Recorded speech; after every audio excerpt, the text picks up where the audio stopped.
Hey, welcome to the Relentless Positivity Podcast. I'm your host, Joe Martin. Hey, I got another one of my friends on here today, so I'm really excited about this. Someone I actually know is much more powerful, I think. So, my guest today, he's a founder and lead coach at Momentum First Coaching and Consulting. Hey, he's passionate about helping others achieve their best without neglecting the important things in life. That thing is what really separates him. Hey, he served 21 years in the Army. He was a decorated combat tested helicopter pilot, deployed several times, Iraq, Afghanistan. He even survived a helicopter crash. Hey, please welcome my friend Steven Conway.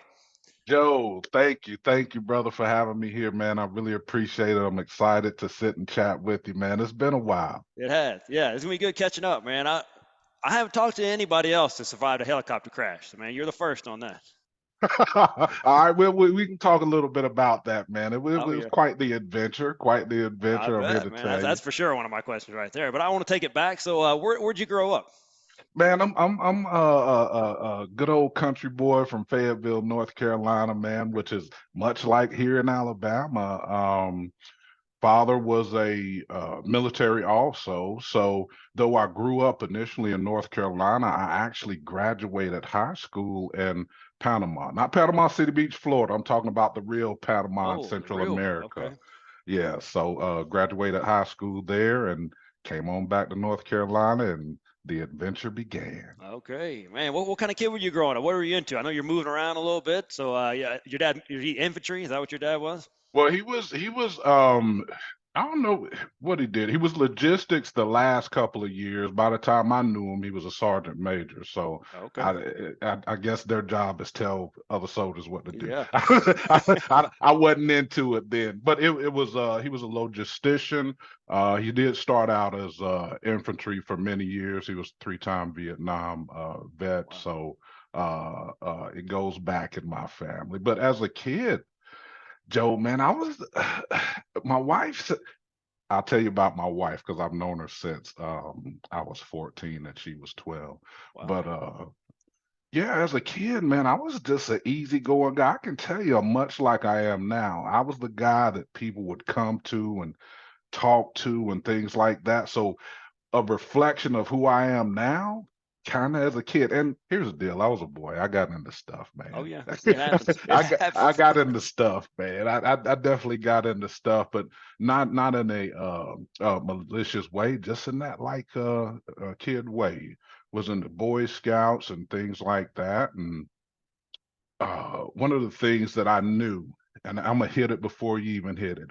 One of the things I knew, well, two of the things I knew as a kid, I knew I was gonna fly something. You know, I was a kid watching the old movie Iron Eagle back in the day Okay. and Oh all the yeah. airplanes movie. And I think it was a movie called Howard the Duck where they had little gliders. I don't know Man, if that's you a remember throwback that. right there. Yeah, Yeah. yeah, that's a throwback. So I knew I was gonna fly something. And I knew that I was gonna speak to people, use my voice to speak to people in some way. I didn't know how it was gonna manifest. People used to say, "Oh yeah, Steve, you're gonna be the preacher," and I'm like, I'm I'm probably not that guy. You probably need to talk to somebody else about that one. But I knew those two things, but just didn't know how they were gonna manifest. And it was awesome growing up, Man. man. Yeah, if I had your Yeah. pipes, man, I definitely think I got to speak to people about something, man. I'm gonna use these as much as possible. Right on, brother. I appreciate that. I So you appreciate that. decided to join the army. Was your dad for it, against it? What was his thoughts on that? Well, here's the deal, man, is he didn't know till after I'd already went to the It's too late recruiter. now. He didn't know, and the key is I'd started college at North Carolina Central in Durham, North Carolina, and I went a semester and I started looking at the money and things like that, and I said, well, maybe I should join the military as a reservist or National Guard, you know, so I can do it part time to help pay for college. And by the time the recruiter got done with me, it was 21 years later. But I love every minute of it. So I started school, decided to join the army, and when I finally told my father, my mom was livid. She Oh, was livid. She lived through my dad going to Vietnam oh and man, yeah. just different things like that. So she was upset. And my dad, he told me this. He said, Joe, My nickname is Smokey Joe. Okay. That's what they used to No call wonder me we get growing along, up. man. I get it. Absolutely. Smokey Joe. He said, Joe, I don't care what job you do, but do not come home without those airborne wings. Okay. My dad, 82nd Airborne paratrooper jump master.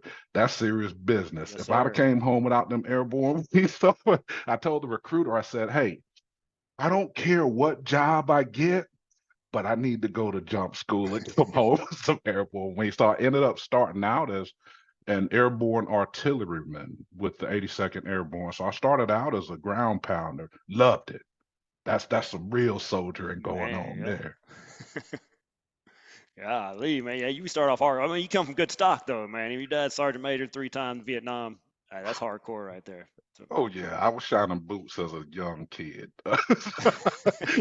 so they weren't mine. So yeah, absolutely, so you man. go to jump So that school, but how do you get to the process? Hey, you had this dream. I'm gonna fly. When does yeah, that come man. in? Well, what happened, man? I started my first 4 years as an artilleryman. Loved it. I learned the true soldiering. At my first opportunity to enlist or either get out and go to school, I decided to re-enlist, and I actually re-enlisted as an aviation mechanic. So I became a Chinook CH-47 crew chief and flight engineer. I did that for 3 years. And during the time, man, I'm sitting in the back of the aircraft doing my flight engineer duties, crew chief duties, and I'm looking up front and I'm thinking, if these dudes can fly this helicopter, I know I can do that. So then the dream came back around because initially I thought it was going to be airplanes. And so I put in for the warrant officer candidate school, flight school program, got accepted. And the cool thing about it is because I ranked in the top of the class, I got to choose my aircraft. So I chose the aircraft to start my training on and fly that I was actually a flight engineer and crew Okay. member on.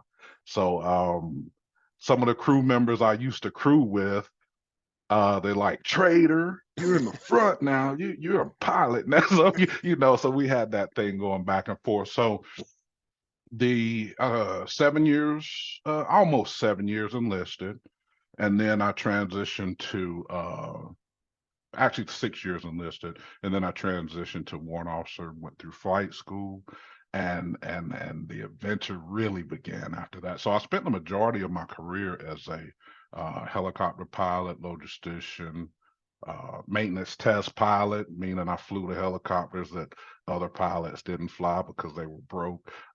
That's a rare breed. Oh man, Instructor pilot, trainer logistician. So yeah, man, doing loved it it, bro. all.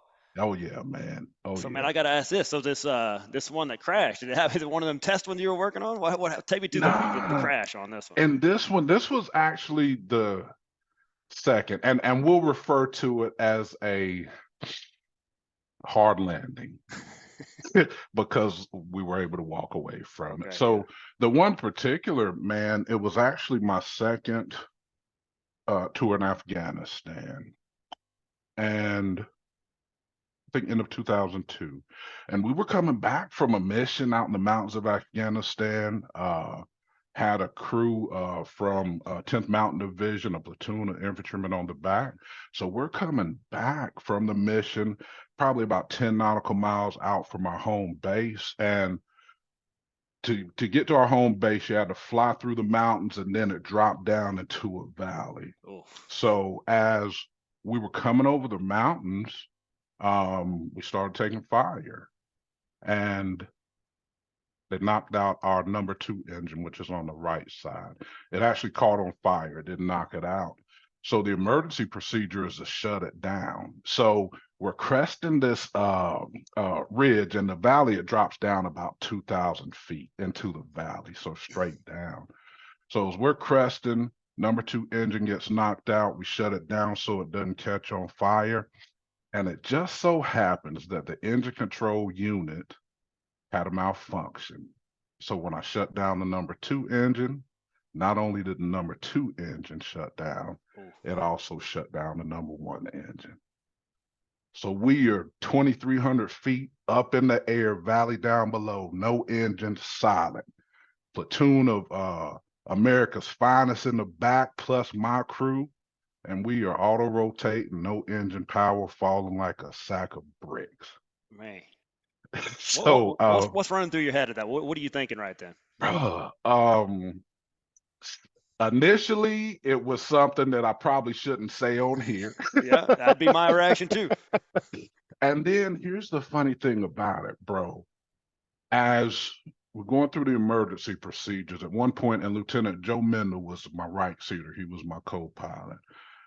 And at one point, everything went silent, and there was a sense of peace, man. I would refer to it as being in the zone and in that flow. So in the moment, there was no fear. ECL to stop, thrust adjust, airspeed 70 knots. We're falling. Crew chief is calling, and there was just a moment of peace, man, as we were falling. Now, we were in a flight of 7 aircraft, so I'm hearing the radio going in. I made the call. Gravedigger 35 is going in. So I made the call. That was my call sign, Gravedigger 35. Made the call. We're going in. And here's the funny thing about being in the desert of Afghanistan is the powder or the sand is like talcum powder. So we're falling. Crew chief is calling us down. And at about 1,000 feet, the downwash started kicking up. So we're about 900 feet in the air. I can't see anything. We're browned out. On the controls, Joe Mendel on the controls, calling altitude. The flight engineer out the right door said, I got us, chief, because he's the only one that could see anything. So he's calling us in, and we're falling 2,000 feet per second, just out the ground, holding it steady, 70 feet, 70 knots, and in that auto rotational profile. And he's calling it. I got you off 100, chief. I got you off 50, chief. I got you off 75. And then all of a sudden, he's like, pull up, pull up, pull up. I got no power to pull up. I just got enough inertia to soften the blow or to soften the fall once we get closer to the ground. So I pulled the guts out of everything. I didn't know why, but pulled the guts. So we popped up and boom, on the ground. And I will tell you, bro, and this is what the maintenance test pilot at the time, I wasn't a maintenance test pilot, but boom, we got on the ground, getting everybody out. Didn't know if we were on fire. Oh, I'm still living, right? And when everything cleared, the reason he told us to pull up at that last second, it was because there was a washout, probably 15 feet wide. You know, you got washouts in the desert, probably about 8 feet deep. And he told us to pull up because we were heading right towards one of them.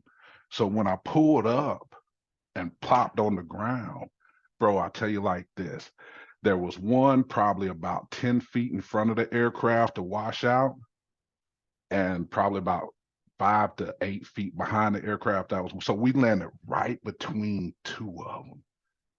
So 10, 15 feet either way, it'd have been game over, bro. Man. For myself, my crew, 31 of those infantry soldiers is just we all trying to get back to get cleaned up and get some chow. So I tell you, man, I was on the controls, but like I say in Professor this day, I didn't put that aircraft in that spot. I didn't put that there. So what ended up happening is and that's when I smoked, bro. So when we got out the aircraft, I probably smoked about two I'd packs have of started that cigarettes. day. Yeah, and probably about 3 minutes flat, right? So that's when the fear started kicking in and the oh crap. But once we started recovering and we came back and started looking at the aircraft, and we'd have stayed up in the air 20, 30 seconds longer, the blades would have shook themselves apart because they already had started delaminated and tearing themselves apart. So, I mean, you're talking time and you're talking placement, just everything there, man. So, Wasn't your I time, could, man. You yeah, were meant to do yeah, you meant to do it something was else. not. Yeah, And the you were meant. funny thing about it is, if it hadn't been up to me, I probably wouldn't have flown again after that. But once we got recovered, two things. My commander put me on the flight schedule 2 days later to go out with the maintenance test pilot and recover that aircraft. Wow, man. But we took a maintenance crew, new blades, did maintenance out there. We had a security force, so we had to set that up. And the blades weren't track and balance. So that was the most garbage ride ever. But we just took off the old blades, put new ones on, got in there, cranked it up, single engine, because we still had one engine, the other one hadn't been replaced, flew it back to base. And I'm like, I'm seriously flying the airplane that I banged into the ground and almost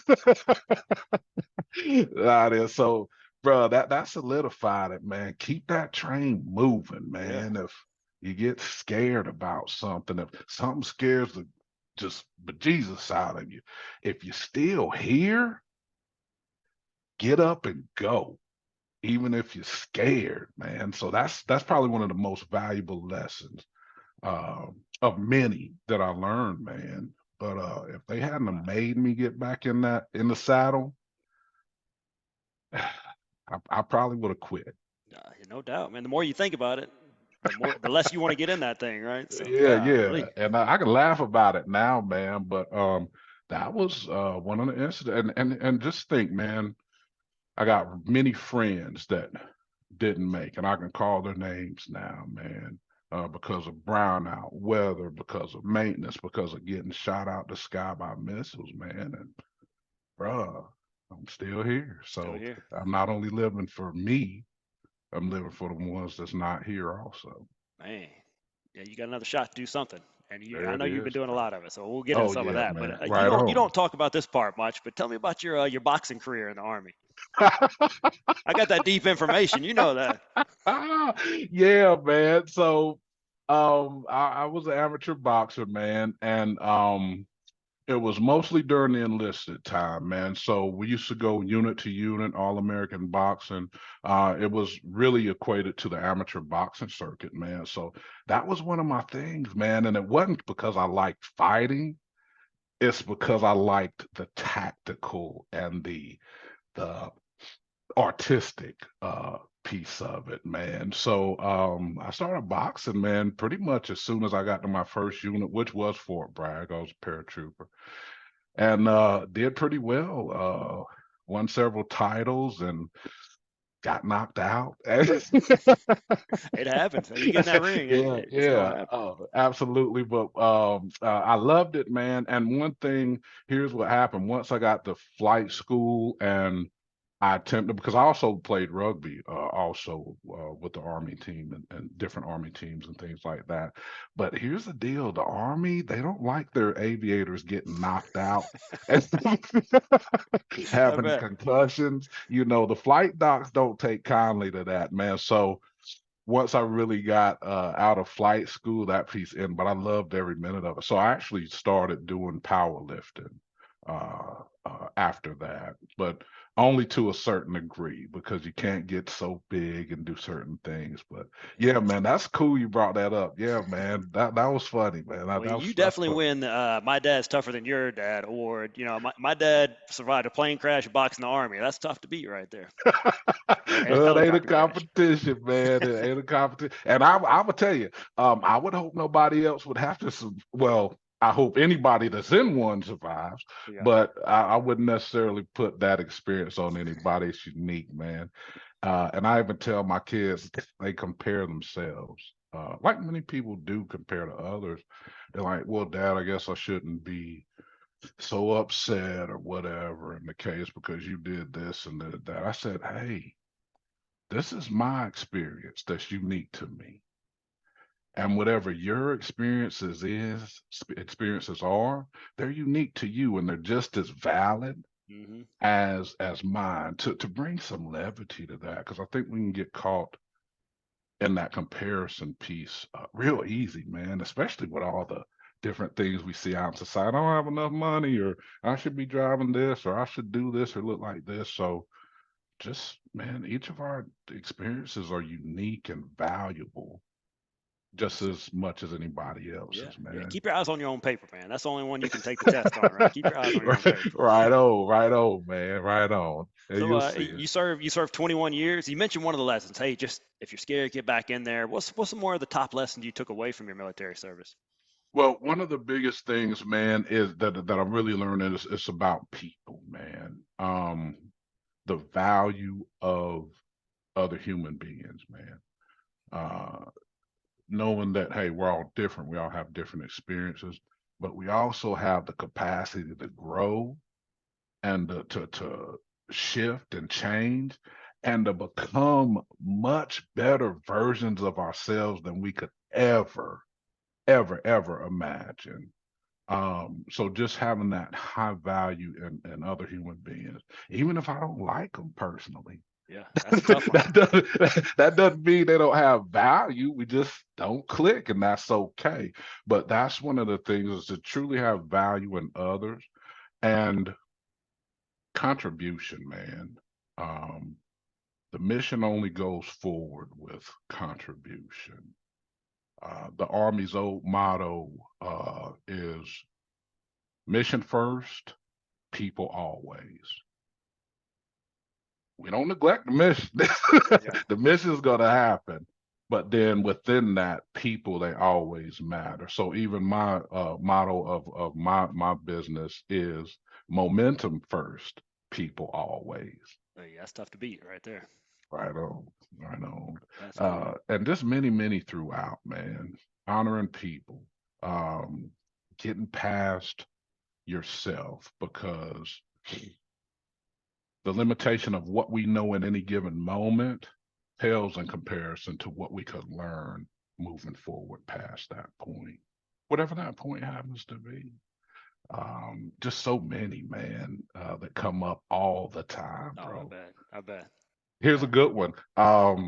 If you see a right hook coming, you probably should duck. I've never served in the military, but I think I could have figured that one out. Right on. Yeah, that's good. And then if you see it, sometimes too late, right? Yeah, that's the truth. That's the truth. It's like, oh man, Here it comes. this ain't gonna be too good, but I can recover. Yeah, jump back in there. Right So on. you decided to leave the army. Did you have a clear path? Were you all right? I'm gonna retire and figure it out, or did you have a clear path? And if you did, how'd you develop that? Well, here's the thing, man. Is it was at the 22 mark, man, 22-year mark, and I was at a crossroads because I passed the 20. I could have, as a warrant officer, I could have stayed for like 30, 35 years, man.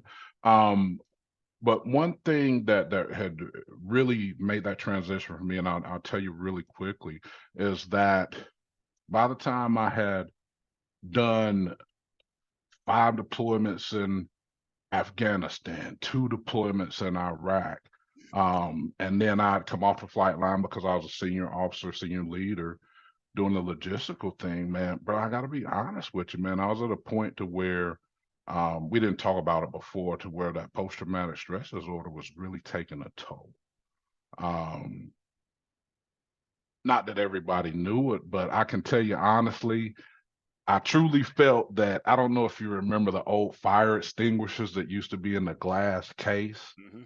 that said break in case of emergency. I come to the point to where I just wanted to be in a glass case that said break in case of war, because I spent much more time in the desert than I did at home with my family.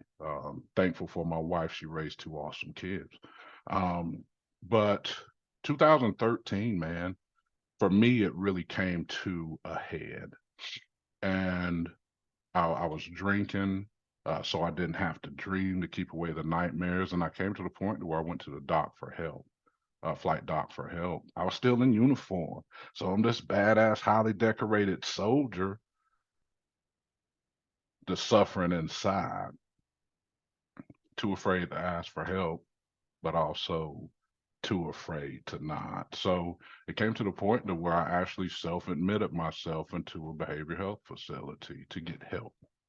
I stayed there for 3 months, and the hardest thing to do was to make that decision to just simply ask for help, thinking I'd never fly again. My reputation would be ruined, and I would be shunned. So that was a true turning point. And when I got done with that, it was continuous healing and growth and professional development. So truly, I think it accelerated my growth and my expansion. So I knew it was time for me to go and move forward to do something else. So about 2 years later, I retired. I was stationed in Fort Rucker. We moved up to Huntsville. Why Huntsville? Because I'd been up here a couple of times. My wife had never been up here, but we drove up here one time and she's like, this place reminds me of home, but it's not home. Yeah. So let's move here. And the kids are going to go here. Um, and as I transition out, my idea initially was, okay, I'll go do what all Army aviators do and fade away at Fort on the arsenal working for. But I always had within me that speaking, that leadership development, that business development. So I took a shot and moved up here and struck out on my own to learn about business, to expand my speaking and create a leadership development organizational development company. So I started out learning business in insurance, if you remember, Hmm. and underneath the whole time was building that leadership development, that speaking, that coaching, and getting all that acumen. So it came to a point to where I was able to get rid of the insurance and learned business through that, sales and things through that, and really started delving in more into leadership and coaching, professional coaching side. So I got my professional coaching certification. I train professional coaches for their certification now. So I do training and work with organizations and within my business private organization. So this is a transition over the past several years. Yeah. Well, man, well, good on you for getting help. I mean, that started this whole cat as a catalyst for this whole thing is you having the strength and courage to get that help that so many don't. I know you got, do you know Yeah. guys that didn't, and it cost them their lives, Yeah. and just I know plenty too. So Yeah. Still it to all this started. day, bro. Yeah. So if you're listening right now and maybe you're in that spot that Steven was in, don't be afraid to get that help. You can Yeah. see where it's taking this guy right here. So he's a high achiever these days, as he always he always has been, always. But so part of that, what are you learning right now? I know you're always studying and learning different things. What are you looking at right now? Oh man. Well, a couple of things that are my interest. When I'm a believer in being the consummate professional, excelling in whatever it is I choose to do. So, a couple of things I'm working on and learning right now. I'm always working on the mindset, learning um, actual psychology. But really, to be honest, right now I'm working on organization. Not only organization in my physical space and learning about organization and how the physical space affects the mental space and things like that. I'm actually putting it into practice. So working on that, really taking my speaking craft and coaching craft to the next level. So I'm always in something that's about honing in your speaking skills, honing in your coaching skills to the next level. Professional coaching skills to the next level. And I even carry a rhyme and word dictionary around with me, just like, oh, that's where I didn't know that word. Oh, I didn't know that word. So those are the biggest things. It's always about for me honing my craft because there's so much you can learn out in the world, man. And we can get lost in all the learning. So I really focus my education into speaking, coaching, business development, business organization, and organizational development, different methodologies. And I'm taking college courses too. Man, I don't I Taking a don't couple I college don't think if courses you too. paid for it, I would go right now. I'm just being honest, man. I just I'm with you, man. I'm with you, and that's been some thoughts. But just, I mean, it's not necessarily for the degree itself, but for those pockets of knowledge, Yeah. man, just those pockets of knowledge that I may not necessarily have access to. Yeah, that's it. And they're out there if you're looking for them. But something you're really good at, and you work specific with business owners and leaders and that type of Yeah. deal. But I Hmm. think anyone could benefit from how you help people get unstuck. So just kind of go Yeah, through that. man. That's something that you're really good at. I want people to learn from that. Absolutely, man. Just so I'm clear, I mean, what angle would you like for me to kind of talk about it Let's say from? there's just something, there's an issue. It could be my health. It could be Yeah. something at work that I just feel like helpless and I don't know where to go and I just feel stuck. So I'm not doing anything about it. Yeah. Well, one of the things, Joe, is that you called it, man. Many times when we're stuck, when we're in these spaces, right? We can't see our blind spots, so it's difficult to pick out what it is that's actually keeping us stuck. So it's that old saying we can't see the forest because we are looking dead face staring at a tree, Yeah. right? Yeah. So people that are stuck, one of the things is, again, what comes back around is help from someone that can help you see your blind spots, that have these couple of attributes. One, they're totally objective and non-judgmental in the space, because however somebody feels or whatever somebody is experiencing, um, is perfectly normal for who they are, their perceptions, their beliefs, their experiences that they've had up until that point. So when we're thinking about getting stuck, one of the biggest pieces is helping to bring conscious awareness around what's actually going on. And I'll give an example, Joe. If somebody gets mad or has an emotional reaction to something, most times it's automatic, it's default, right? It's not like we're consciously choosing to get mad. I can tell you, if I leave the the refrigerator open or leave the milk out on the counter, my wife is going to yell the exact same thing in the exact same way that she did every other 100 times that I did that. And I've tested this, Joe. I've tested. Don't tell her, bro. Don't tell her. I hope she doesn't. So a lot of times we have these default reactions to certain things. And by bringing conscious awareness around what's actually happening within us, what are we actually experiencing, and analyzing what the cause of what we are experiencing is, now we can bring conscious awareness and bring ourselves to a space to where we can make conscious choices around how we proceed moving forward versus always circling back to Oh that yeah. default reaction, Man, there's that so much default power when you get back in control, right? You're yes, back in man. control. Yeah. And a lot of times it takes an external uh perspective to do that, Yeah. because we're stuck in our own boxes. Yeah. And most We time can that's why only we're see, stuck, right? Because we yeah, just been doing the same thing over and over. We don't know why we yeah, do. We just keep doing it. That's just because yeah. that's how we do it. Yeah, it's like that self-fulfilling travesty, man. Oh, I'm Yeah. stuck. I'm doing this again. I think I know why. I read a book about it, but I'm just going to default to what I normally do, even though I have a little bit more knowledge. Yeah. So to really break that cycle, one of the things is, who are we being, all right, versus who do we want to be? Mm. Because who we are being determines what we do and how we do it.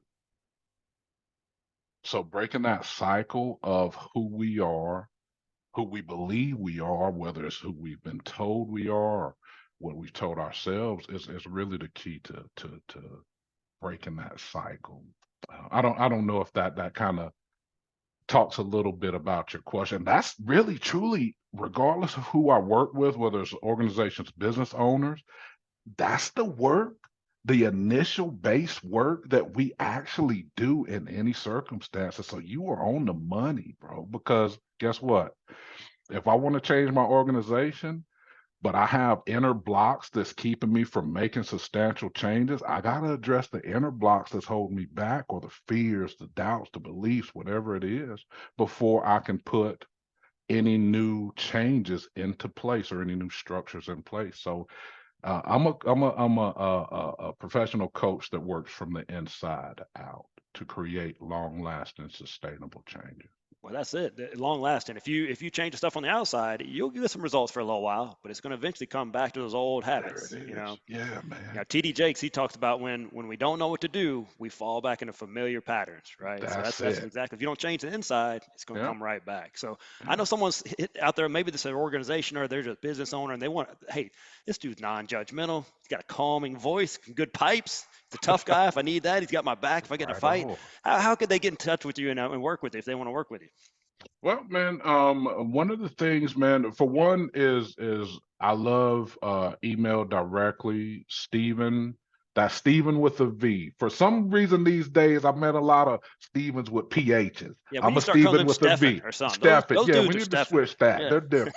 So Steven, Steven at lstevenconway.com. My website, you can also contact me through that, is Momentum, Momentum first, one ST, Momentum First Coaching.com. And you can set up an appointment. And I'll even throw it out there, Joe. I'll throw my number out there, man, because I love a text and contact is area code 254 423 1776. Just send me a text and we can set up a conversation. And here's the thing, a lot of people I speak with, Joe, um, because I do a complimentary session Hmm. first. It's for us to evaluate each other. And a lot of times that complimentary session is all a lot of people need to get over the hump to get Yeah. moving. And I'm cool with that. I'm good with that. If Yeah. I can contribute in that way, boom, that's money. If we decide to continue working together, that's a different conversation. But that's just the way I work, man. I figure we got a mission. Each of us has a mission. Absolutely. Yeah. Um, and I'm figuring out what mine is, but I'm in the mission, bro. And if Yeah. it's helping somebody just move a step forward, regardless of where they are, I'm all about that, That's bro. it. Sometimes, like I said, they just need you to walk with them that first step, and then they can get to Yeah, running. But there it so is. hey, call them right. I'm gonna link all that information in the show notes in case you're like me, you don't spell real well and you don't hear very well. I'll link that, and they can click on it, and yeah, just take him up on it. Just see if he can help you, or if nothing else, just meet this dude, man. He's just a good guy. Yeah, I'm I I'm so love blessed to have him. conversations, Yeah. man. I love meeting people, man, and Right. that's the thing, man. That's part of my mission. We're in this place. Um, just connect with people, man. People Yeah. are what makes it go round, That's what it's bro. all about. Yeah. Well, Right well, on. Stephen, thank you for coming on. Thank you for your service, and thank you for being brave enough to share your story about getting help. There's so many people they do that and don't feel comfortable talking about it, which I understand. But man, there's so many people see this big, strong, tough dude. If he got help, you ain't tougher than him. You ain't a boxer in the army. You can go get that help. Reach out. And Right if on. I'm sure Stephen, he'd talk to you about that as well. So if you don't want to just have a Yeah, conversation, reach out with him. And please share this episode with somebody. Somebody needs yeah. to hear the story, Stephen's story right here. I'm guaranteed they would benefit from knowing this story right here. So please share that. And Steve, you keep up the awesome work, man. I love what you do Bro. out there. Appreciate you, bro. 988, just for those out there that don't know, 988. If you're feeling depressed, don't know where to go, dial 988. It's That's a it. 911 for mental health help. 988. Yeah, I know a lot of us need that in this world absolutely. today. Absolutely. Hey, All keep right, up the great brother. work, man. We're going to get this thing going. Hey, share this episode, and we'll see you guys next week.